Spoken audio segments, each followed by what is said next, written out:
Kisumu is Kenya's third largest city and a key freshwater port that is home to about 2 million people. This lovely city, situated on the shores of Lake Victoria, is rich in agriculture and fishing. Perched a few miles from the equator, it enjoys sunny and hot weather, possibly symbolic of its ever-fiery political temperatures. This is now the usual hectic Kisumu streets, buzzing with human and motor traffic, pavements and roads under pressure with motorists, cyclists, pedestrians and hawkers competing for space.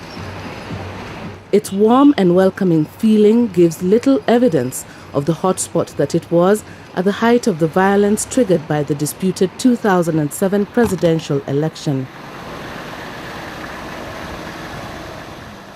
Though recovered and rebuilt, visible scars of chaos that rocked the area.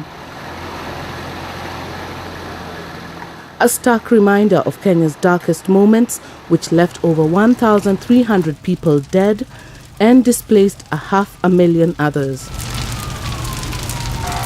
Days after the controversial election results, Kisumu was on fire. Roads barricaded with protesters and police battling it out in the open. Businesses were razed to ashes, shops looted, vehicles torched, many wounded, and lives lost. Sadly, the most vulnerable group of the population, the youth, were caught right in the middle of it, and they played the biggest role in grinding the town to a halt. Watu walikuwa in the town kuloot. Hapo ndo nikajua, the first day nikajua kuna kitu inaitwa looting.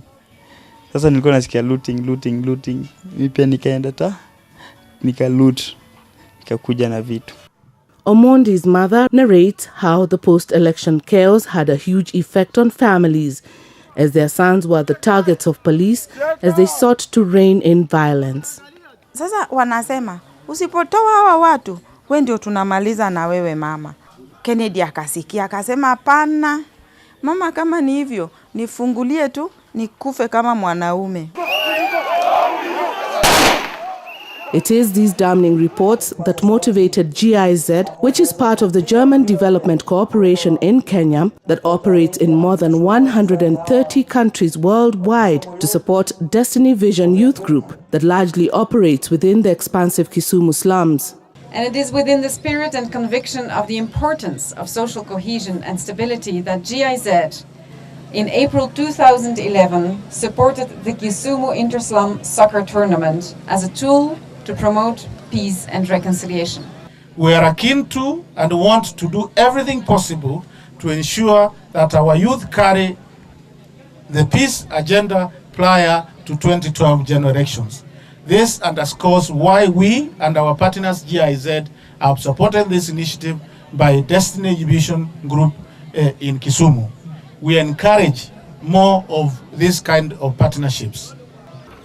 Inspired by how the youth were living and surviving in the slums of Kenya, 23-year-old Brian Mogwaro Mogaka founded a youth organization which helps young people living in the slums make a better life for themselves through community work and sport. The popular sport of football was identified as the best suited to pass the powerful message: peace starts with you.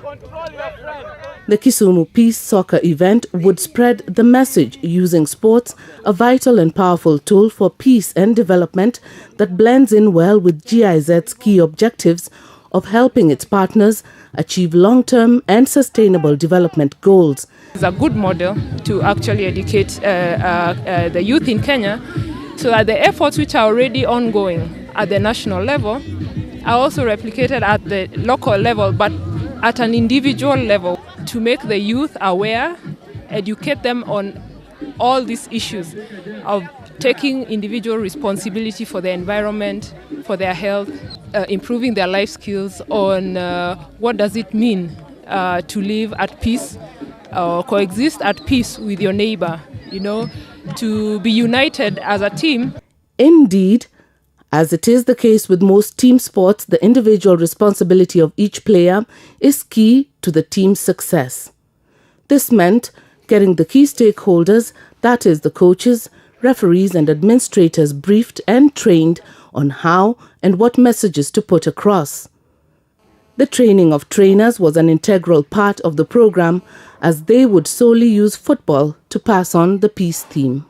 Sports is a very important activity because it brings harmony and unity, but we can use sports in a way that we don't just look at it in terms of the team, but also in terms of the fans, in terms of all those people who become members of that team, and now every single one of them has a responsibility to enhance peace and to protect life and to enjoy life by embracing our diversity.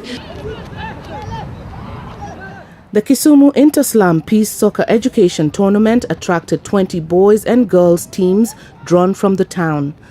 The players and their officials were briefed on the theme and how to engage their passion for the beautiful game to highlight their similarities as human beings and bridge any differences like ethnicities or diverse political affiliations. Personally, the one who has been helped in this program, because I was one time beaten when I went to officiate a match because I was trying to defend the other team which was being beaten. So because I helped them not being beaten, it's me who was being beaten, almost raped. There are so many other people in Kisumu who love peace and they will appreciate peace.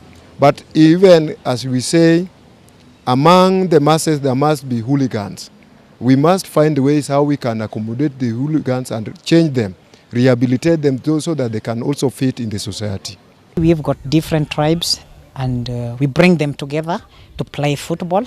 We also try to involve other challenges that they can face into their homes so that we share as a team.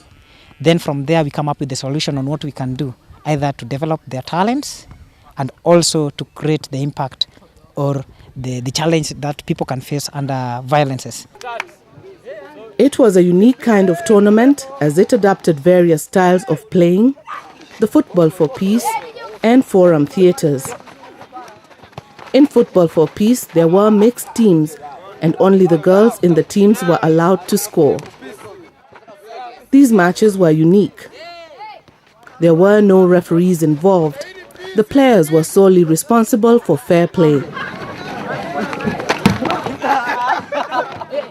In the Forum theatre methodology, it was the responsibility of the fans to resolve any dispute the players might have on the pitch, to symbolize the role the larger society plays in fueling or calming charged situations.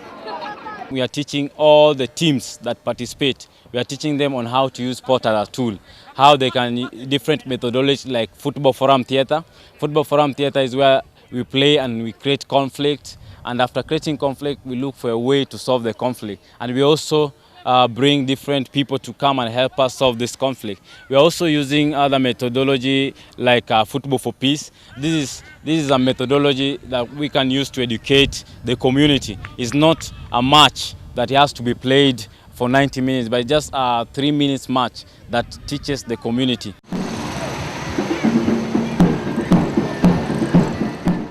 End of April 2011 marked the beginning of a new move in Kisumu city. The youth, some of whom fueled the violence, now had new roles, preaching peace across the city. The Grand March swept across the streets, attracting numbers towards Jomo Kenyatta Sports Grounds, where winners of the month-long soccer tournaments would be declared and crowned. After a grueling battle that ended in a barren draw, Urusi Soccer Boys team beat their opponents KYOC 5-4 on post-match penalties. KYOC ladies team made amends by clinching the girls' title, beating Obunga 2-1.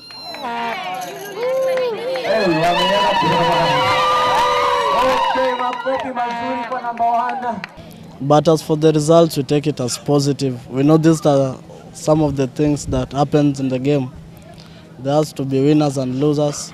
But as for me, I've learned that even though you are a loser or a winner, there's always a common goal. Like for this game, it was all about peace.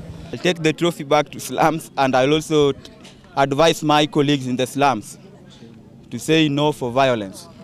Despite charged temperatures, as is common in soccer matches, the tournament soared through the whole month without any incidences. A positive sign that stakeholders' efforts to keep violence at bay are bearing fruit. The reason why as a commission we're interested in soccer education and soccer tournaments is because it gives people spaces for them to interact with each other, to talk to each other, to explore talents that they have. And you know, the spirit of sports, it's really what brings people together. The youth are very active in that. They can sing, compose peace, and let that message go across the country that we are one, we belong to one tribe called Kenya, and that is what we are looking forward to. Running concurrently with the matches was an all-important health exercise that targeted youth under 24 years of age. In partnership with Liverpool VCT, GIZ pitched voluntary counselling and testing tents. HIV has to be incorporated in everything that we do within our work or our development work. And this is why we organize to have the counseling and testing going on at the same time as the football matches.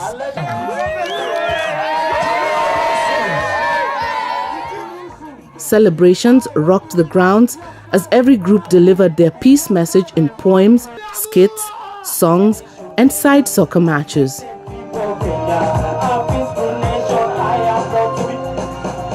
GIZ also built walls of peace where everyone present had a chance to share their peace messages.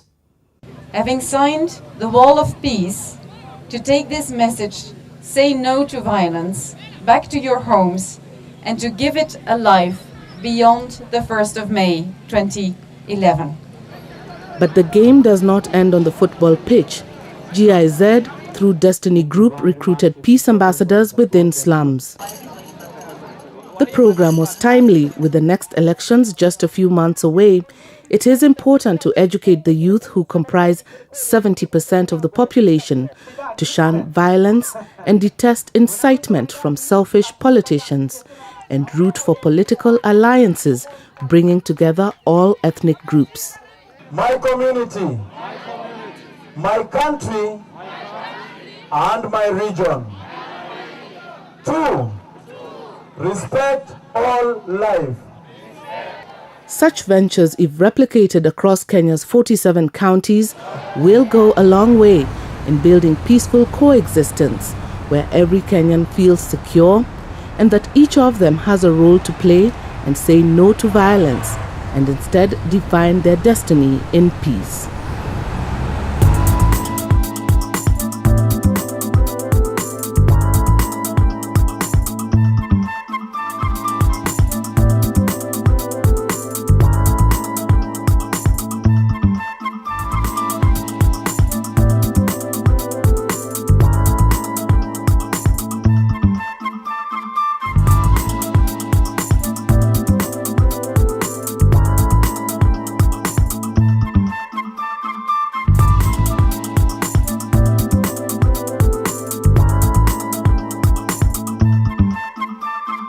you.